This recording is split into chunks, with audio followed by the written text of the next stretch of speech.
One of my favorite stories in the Bible is the story of the Valley of Dry Bones. God took the prophet Ezekiel and he placed him in a valley that was full of dry bones. And we all know this story, so I'm not going to go into a whole lot of detail, but it's found in chapter 37, verses 1 through 14. And you know the story. God asks Ezekiel, can these bones live again? And Ezekiel replies to him, God, only you know. Well, today we're going to talk about some truths that we can find within that very story that are not just the story about the bones being dry and God speaking to the bones, but there are a lot of things that we can glean. One of the first things that I want to mention when we look at the valley of dry bones is that the bones were dry. And we know we're looking at bones that are dry. That means all the flesh has come off of them.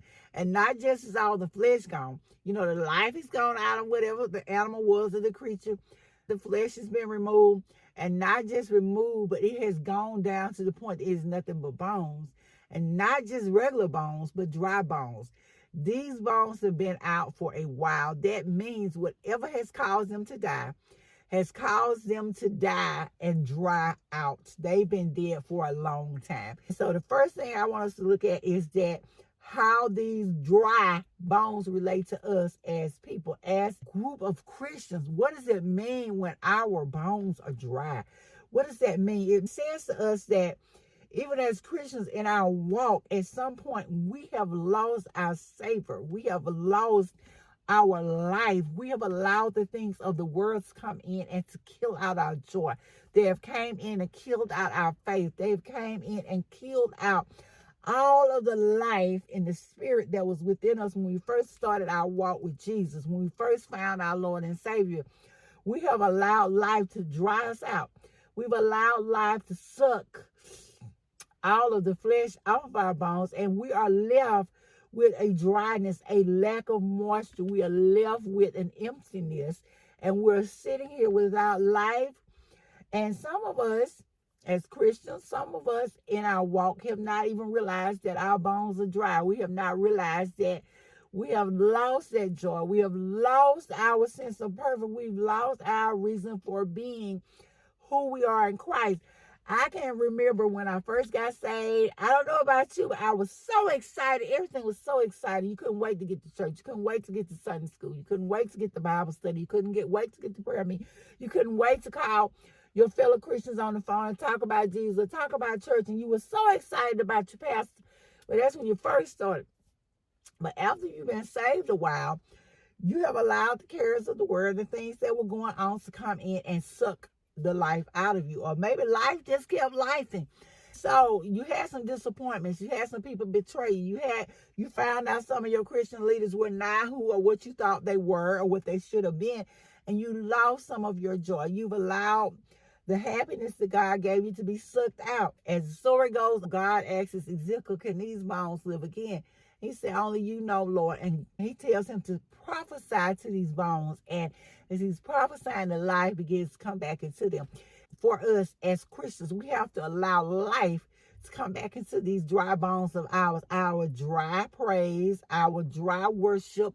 We have to get the excitement back. We have to fall back in love with Jesus. When you first got saved, just like when you first start dating and you first get married, you're in love.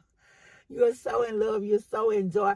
But we need our joy restored. We need our happiness brought back. We're only going to get that when we get ourselves in the presence of God and confess our sins, confess our lack of joy, confess whatever it is that has drawn us away and allowed our bones to become dry. And then we can once again reclaim our joy. We can once again have some moisture placed back into our bones, and we can begin to fall in love with Christ. We can find ourselves once again and be led back into the fold, back into our relationship with God and in his wholeness. As we look at the valley of dry bones, as we look at ourselves and realize that we have allowed things to come in, we have to find ways to work our way back to Christ. We have to get back into that Bible study. We have to go when we don't want to go. You know, when you're trying to make a marriage or relationship work, once you lost some of the little love that was there, you have to make yourself show up. You have to make yourself be present. You have to make a decision in your mind that I'm going to do everything I can to make this relationship work. It's the same way with God. We have a relationship with him. And I had another video that talked about, are you cheating on God? Because when we join with God, we marry him. We marry him. He is our husband. He is our lover. He is our friend. He's our father. And so often, I don't think many of us think of him and that light. We think of him as our lover. But when we're having an affair with someone, you're all excited, you're doing all the things, you're wearing the pretty clothes, you're putting on the perfume, you're dressing up because you get ready to go out and have a good time. Well, we have to do the same with God. We have to find our joy before we get to church. We can't just wait till we get to service and expect service to make us excited. We have to get excited before we get there. We have to be smiling as we're preparing ourselves. We have to become joyful. We have to write love letters to God. Yes, you can write God a love letter.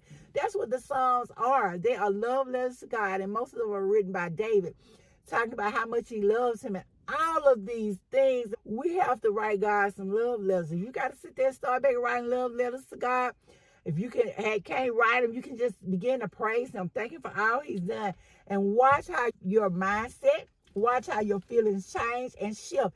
Just like in a real relationship, we have to make an effort for things to work. We have to set that time aside to spend with God. Just like we set time aside to spend with our spouse, to spend with someone we're in love with. We have to set time aside to spend with God. We have to set time aside to read his word. We have to set time aside to get in his presence. We have to get ready for church before we get to church. Put that praise music on. Begin to praise and worship him in your home, in your car, wherever it is that you have to be to do it. And don't get so busy doing churching. As I call it, church. We do all these little activities at church. We have to make sure the decoration is just right. Well, I do because I decorate. Or we have to make sure that our dress is on straight, or that we are ushering the way we're supposed to usher. We're singing that song like we're supposed to be singing. And instead of worshiping God, we're busy worrying about the things of the church. But we have to make sure that God is our first priority. Not church, but God. We have to fall back in love with him. We have to make sure that the flesh comes back on our bones, and we learn to find love and joy in him. So, guys, I thank you so much for listening. This has been the One Silver, Two Cute Life Lessons, and I'll be back again with another half to how to find the joy and to speak life into these dry bones. And I'll see you guys in the next video.